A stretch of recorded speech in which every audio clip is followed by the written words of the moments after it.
Okay, so we're almost there. I've decreased my last row, so I'm ready to sew it in. What I do is I cut about 10, 15, 20 centimeters of your working yarn, get my tapestry needle, thread that through, and I split this in half.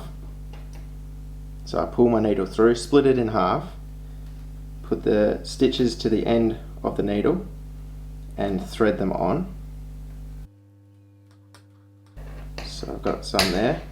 Turn it around, pull it back through, get the remaining stitches onto the tapestry needle.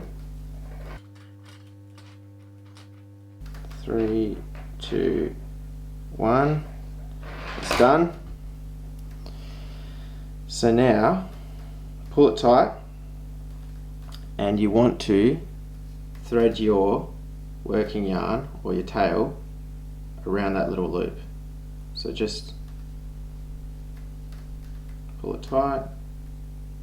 You don't want to pull it too tight, otherwise you'll have a little gathering of yarn at the top of your beanie.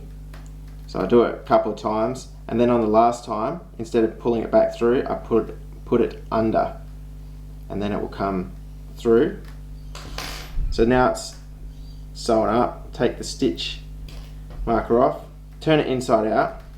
So I've got my little loose end there, that where I change my ball, I'll need to sew that in.